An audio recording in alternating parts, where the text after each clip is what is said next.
Que la paix, la miséricorde et les bénédictions d'Allah soient sur vous tous. Bismillah ar-Rahman ar-Rahim, louange à Allah, le tout miséricordieux, le très miséricordieux, qui nous a guidés vers la foi, qui nous a honorés par la lumière de la révélation et qui a fait de la dévotion un moyen d'élever nos âmes et de purifier nos cœurs.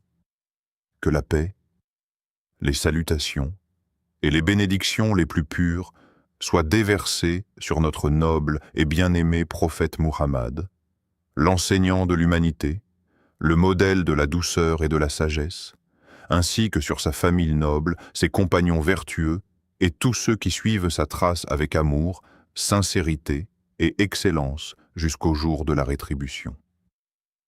Mes chers frères et sœurs en islam, mes chers amis de la grande famille humaine, et tout particulièrement nos chers invités chrétiens qui partagent ce moment d'écoute avec nous, aujourd'hui dans ce direct public, je vous souhaite à tous la bienvenue du plus profond de mon cœur. C'est une joie immense et un honneur renouvelé de me trouver parmi vous pour ce live. Un espace où nous cherchons non pas à nous diviser, mais à jeter des ponts de compréhension, à éclairer les esprits et à nourrir nos âmes à travers la parole d'Allah et la tradition de son messager. La question qui m'a été soumise aujourd'hui de manière anonyme et confidentielle touche à un sujet extrêmement sensible. Un sujet qui revient chaque année durant le mois béni de Ramadan et qui suscite parfois des débats passionnés, des incompréhensions ou des vidéos au titre percutant sur les réseaux sociaux. Cette question fondamentale est la suivante. La prière de Tarawih est-elle vraiment une innovation interdite, ce que certains qualifient de bida, ou repose-t-elle sur des fondements authentiques et bénis? Pour aborder cette question avec toute la rigueur théologique requise, tout en conservant la bienveillance qui doit caractériser notre foi, il convient d'abord de définir ce qu'est la prière et quelle place elle occupe dans notre relation avec le Créateur. La prière, dans toutes les grandes traditions monothéistes, est le cordon ombilical qui relie la créature à son Seigneur. C'est un moment de communion, de soumission volontaire et de quête de paix intérieure. Dans le Coran, Allah nous rappelle constamment l'importance de se tourner vers lui à travers les actes d'adoration, particulièrement durant la nuit. Dans la sourate Al-Muzammil, versets 1 à 4, Allah s'adresse au prophète en ces termes. « Ô toi, l'enveloppé dans tes vêtements. Lève-toi pour prier toute la nuit, excepté une petite partie, sa moitié, ou un peu moins, ou un peu plus, et récite le Coran lentement et clairement. » Ce verset magnifique nous montre que la prière nocturne, ce que nous appelons le Qiyam al-Layl, n'est pas une invention tardive, mais un ordre divin initial, une pratique ancrée au cœur même de la révélation islamique. Le prophète Muhammad, que la paix soit sur lui, passait de longues heures de la nuit à prier, à tel point que ses pieds s'enflaient par dévotion et par gratitude envers les bienfaits de son Seigneur. Lorsque son épouse bien-aimée Aïcha lui demanda pourquoi il priait autant alors qu'Allah lui avait déjà pardonné ses péchés passés et futurs, il répondit par cette phrase sublime qui devrait tous nous faire réfléchir. Ne devrais-je pas être un serviteur reconnaissant? La prière nocturne est donc, par essence, l'expression la plus pure de la gratitude humaine. Lorsque le mois de Ramadan a été prescrit aux musulmans comme un mois de jeûne, de purification et de retour vers Dieu, la prière nocturne a pris une dimension encore plus intense. Le prophète, que la paix et le salut d'Allah soient sur lui, a grandement encouragé les croyants à veiller les nuits de ce mois sacré en prière. Dans un hadith authentique rapporté par l'imam al-Bukhari et l'imam Muslim, le messager d'Allah, que la paix et le salut d'Allah soient sur lui, a dit « Quiconque veille en prière les nuits de Ramadan avec foi et en espérant la récompense d'Allah, ses péchés précédents lui seront pardonnés. » Voyez-vous la beauté et la grandeur de cette promesse? Il ne s'agit pas ici d'une contrainte ou d'une interdiction, mais d'une porte ouverte vers la miséricorde absolue et le pardon universel. C'est dans ce contexte global de recherche du pardon et d'élévation spirituelle que s'inscrit la prière que nous appelons aujourd'hui communément Tarawi. Le mot Tarawi lui-même vient de la racine linguistique qui signifie se reposer ou prendre une pause. Les premiers musulmans appelaient cette prière ainsi parce qu'ils prolongeaient tellement leurs inclinaisons et leurs prosternations qu'ils prenaient un court repos toutes les 4 unités de prière. Cela démontre que cette prière était un moment de sérénité, de fraîcheur pour les cœurs fatigués par les fardeaux du monde matériel et non une source de rigidité ou de discorde. Venons-en maintenant à l'argument central qui pousse certains à s'interroger ou à prétendre que le tarawih en congrégation serait une bida, c'est-à-dire une innovation blâmable. Pour comprendre l'origine de cette ambiguïté, il faut revenir aux faits historiques consignés de manière irréprochable dans les recueils de hadiths authentiques. Au cours d'une nuit de Ramadan, le prophète Muhammad, que la paix et le salut d'Allah soient sur lui, est sorti de chez lui et a prié dans la mosquée. Quelques compagnons l'ont vu et se sont joints à lui. Le lendemain, la nouvelle s'est répandue et un groupe encore plus nombreux s'est rassemblé pour prier derrière lui la nuit suivante. La 3e nuit, la mosquée était pleine à craquer. Mais à la 4e nuit, les compagnons attendaient le prophète avec impatience, mais il n'est pas sorti de sa chambre pour diriger la prière. Il est resté chez lui jusqu'au moment de la prière obligatoire de l'aube. Après avoir terminé la prière du matin, il s'est tourné vers ses compagnons et leur a expliqué son absence avec une compassion extraordinaire, en disant « Rien ne m'a empêché de sortir vers vous, si ce n'est que j'ai craint que cette prière ne devienne obligatoire pour vous et que vous ne soyez pas capable de l'accomplir. » Ce hadith, rapporté par l'imam al-Bukhari, est d'une importance capitale. Il nous prouve de manière définitive 2 vérités théologiques incontestables. Premièrement, le prophète, que la paix et le salut d'Allah soient sur lui, a lui-même initié et validé la pratique de prier le qiyam de Ramadan en congrégation dans la mosquée. Ce n'est donc pas une innovation créée après sa mort. Deuxièmement, la seule et unique raison pour laquelle il a cessé de le faire en public était sa profonde miséricorde envers sa communauté, afin de ne pas alourdir leurs obligations religieuses daily. Après le rappel à Dieu du prophète que la paix et le salut d'Allah soient sur lui, le premier calife de l'islam, Abu Bakr as-Siddiq, régna pendant une courte période marquée par des défis majeurs pour stabiliser l'État islamique naissant. Durant son califat, les gens continuaient à prier les nuits de Ramadan individuellement ou en petits groupes dispersés à travers la mosquée. L'un priait seul dans un coin, tandis qu'un autre dirigeait la prière pour 2 ou 3 personnes dans un autre coin, créant une atmosphère de désunion visuelle et sonore. C'est alors que survint le califat du 2e calife, bien guidé, Umar ibn al-Khattab. Un soir de Ramadan, Umar entra dans la mosquée et vit cette dispersion. Doté d'un sens aigu de l'organisation et d'un amour profond pour l'unité des croyants, il déclara « Je pense que si je rassemblais ces gens derrière un seul récitateur, ce serait bien meilleur. » Il désigna alors le noble compagnon Ubay ibn Ka'b, qui était l'un des plus grands maîtres de la récitation du Coran, pour diriger la prière pour l'ensemble de la congrégation. La nuit suivante, Umar revint à la mosquée et vit tous les fidèles alignés de manière ordonnée, priant dans l'harmonie derrière un seul imam. En contemplant ce spectacle magnifique d'unité et de dévotion, il prononça cette phrase célèbre qui a parfois été mal comprise. Quelle excellente innovation que celle-ci! Lorsque Umar ibn al-Khattab a utilisé le mot « innovation », bida, il l'a fait dans son sens purement linguistique et non dans son sens théologique ou jurisprudentiel.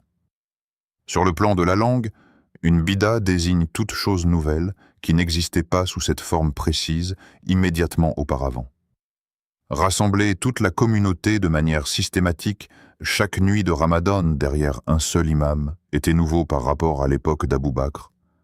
Mais sur le plan religieux, cela reposait entièrement sur la sunna originelle du prophète, que la paix et le salut d'Allah soient sur lui, qui avait déjà dirigé cette prière les 3 premières nuits. Umar n'a pas inventé une nouvelle prière, il n'a pas modifié le nombre de génuflexions obligatoires et il n'a pas introduit un dogme étranger à l'islam. Il a simplement réactivé une pratique prophétique dont la cause de suspension, à savoir la crainte qu'elle ne devienne obligatoire, avait disparu avec la fin de la révélation consécutive à la mort du messager d'Allah, que la paix et le salut d'Allah soient sur lui. Et sur lui.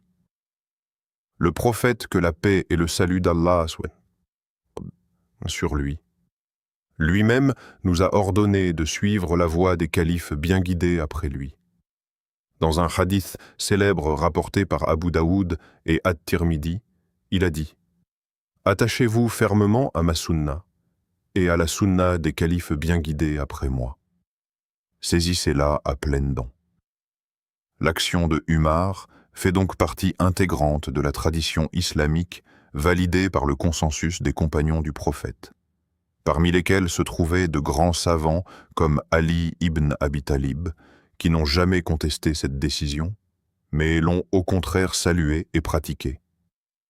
Mes chers auditeurs, avant de poursuivre cette analyse détaillée et de plonger plus profondément dans les nuances juridiques qui entourent le nombre de raka'at et l'importance spirituelle de ce moment pour fortifier notre foi, je souhaite m'adresser directement à vous tous qui suivez ce live avec tant de respect et d'attention. Si vous appréciez la clarté de ces explications, si ce contenu basé sur le Coran et les récits authentiques enrichit votre compréhension et dissipe vos doutes, je vous invite chaleureusement à soutenir activement cette chaîne dédiée à l'enseignement islamique.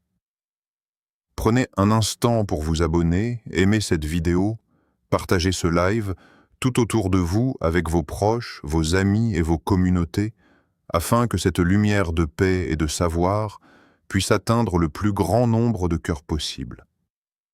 Et je demande à chacun d'entre vous, en signe de fraternité spirituelle et de gratitude envers le Tout-Puissant, de laisser un commentaire ci-dessous en écrivant simplement ces mots puissants et unificateurs. Allah Akbar. Dieu est le plus grand. Que le Créateur vous bénisse abondamment pour votre générosité et votre engagement. Poursuivons maintenant notre cheminement intellectuel et spirituel. Il est fondamental de comprendre la distinction essentielle que les juristes de l'islam ont établie entre l'innovation blâmable en matière de religion et les arrangements organisationnels qui servent le bien commun. Une bida interdite, c'est le fait d'ajouter ou de retrancher quelque chose au fondement rituel de la foi, avec la croyance que cet ajout rapproche d'Allah. Par exemple, si quelqu'un décidait aujourd'hui d'inventer une 6e prière obligatoire dans la journée, ou de faire le jeûne de Ramadan en plein mois de décembre par convenance personnelle, cela serait une innovation égarée et strictement rejetée, car cela contredit les textes explicites du Coran et de la Sunna. Le prophète, que la paix et le salut d'Allah soient sur lui, a dit « Quiconque introduit dans notre religion ce qui lui est étranger, cela sera rejeté. » En revanche, la prière de Tarawih n'introduit aucun élément étranger. Elle est une modalité spécifique du Qiyam al-Layl, la prière nocturne, qui est une recommandation constante du Coran. Allah fait l'éloge de ceux qui veillent en la nuit dans la sourate Al-Furqan, verset 64. Ceux qui passent la nuit prosternés et debout devant leur Seigneur. La prière de Tarawih n'est donc rien d'autre que la mise en pratique collective de cette exhortation divine pendant le mois où le Coran a été révélé. Pour nos frères et sœurs chrétiens qui nous écoutent, cette nuance entre l'esprit du texte et les modalités de sa mise en pratique est également présente dans l'histoire de la foi chrétienne. Tout comme les communautés chrétiennes se rassemblent à des moments spécifiques, utilisent des méthodes de chant ou des structures de prière communautaires pour fortifier la foi des fidèles sans pour autant changer le message central de l'Évangile, les musulmans se rassemblent pour le Tarawih afin de vivre une expérience spirituelle collective intense. La prière en commun possède une force psychologique et spirituelle unique. Elle brise l'isolement, elle rappelle aux riches et aux pauvres qu'ils sont égaux, épaule contre épaule, devant leur Créateur, et elle permet à ceux qui ne savent pas lire le Coran couramment de l'entendre réciter magnifiquement par un imam qualifié. C'est un moment d'harmonie sociale et de transcendance qui rapproche les croyants les uns des autres et élève leur niveau moral. Un autre point de discussion fréquent concerne le nombre exact d'unités de prière, ou raka'at, que compose le tarawih. Certains prétendent qu'il faut strictement s'en tenir à 8 raka'at, en s'appuyant sur le hadith d'Aïcha qui mentionne que le prophète, que la paix et le salut d'Allah soient sur lui, ne priait pas plus de 11 raka'at en incluant le witr, que ce soit pendant le ramadan ou en dehors. D'autres affirment qu'il faut en prier 20, comme cela a été établi sous le califat d'Umar ibn al-Khattab et pratiqué depuis des siècles dans les saintes mosquées de la Mecque et de Médine. La réalité, mes chers frères et sœurs, est que l'islam est une religion de facilité, de flexibilité et de miséricorde. Le prophète, que la paix et le salut d'Allah soient sur lui, a été interrogé un jour sur la manière d'accomplir la prière de la nuit, et sa réponse fut d'une simplicité totale. La prière de la nuit se fait par paire de 2 raka'at, et si l'un de vous craint l'arrivée de l'aube, qu'il prie une seule raka'a qui rendra impair ce qu'il a prié. Le messager d'Allah, que la paix et le salut d'Allah soient sur lui, n'a pas fixé de limite supérieure stricte pour le nombre de raka'at de la nuit. Par conséquent, les grands savants et les 4 écoles de jurisprudence islamique s'accordent à dire que l'affaire est large. Que vous priez 8 raka'at avec une récitation longue et méditative, ou 20 raka'at avec une récitation plus rapide pour faciliter la tâche des fidèles, les 2 options sont valides, respectables et récompensées par Allah. Ce qui importe le plus aux yeux du Créateur, ce n'est pas simplement la quantité des mouvements physiques, mais la qualité de la dévotion, la sincérité du cœur et la concentration de l'esprit, ce que nous appelons le khushu. Il est profondément regrettable de voir des membres de notre communauté se disputer, s'anathématiser ou diviser les mosquées pour des questions de divergence secondaires sur lesquelles les compagnons du prophète eux-mêmes étaient indulgents. L'unité des musulmans et l'amour fraternel sont des obligations majeures dictées par le Coran. Allah dit dans la sourate Al-Hujurat, verset 10, « Les croyants ne sont que des frères. Établissez la concorde entre vos frères et craignez Allah afin qu'on vous fasse miséricorde. » Et sacrifier cette fraternité sacrée sur l'autel d'un débat rigide concernant le nombre de raka'at du tarawih est une grave erreur de jugement spirituel. Nous devons apprendre à respecter les avis juridiques valides et à focaliser notre énergie sur l'essentiel, la réforme de notre propre caractère, l'aide aux nécessiteux, le pardon mutuel et le rapprochement avec notre Seigneur. Le mois de Ramadan doit être une école de patience, d'humilité et de tolérance, et non un terrain d'affrontement intellectuel stérile. En conclusion de notre réflexion d'aujourd'hui, retenons que la prière de Tarawih n'est absolument pas une innovation interdite. Elle est une sunna prophétique bénie dans son essence, consolidée avec sagesse et clairvoyance par les califes bien guidés, et préservée par des générations de savants et de fidèles à travers le monde. Elle offre à chaque croyant une opportunité inestimable de se déconnecter du tumulte de la vie quotidienne, de méditer sur les paroles éternelles du Coran et de trouver cette paix de l'âme dont nous avons tous si cruellement besoin, quelles que soient nos origines ou nos croyances.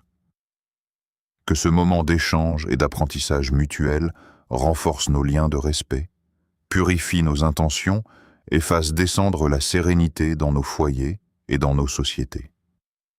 Je vous remercie du fond du cœur pour votre présence lumineuse, votre écoute attentive et votre bienveillance. Que la paix, la miséricorde et les bénédictions d'Allah soient sur vous tous.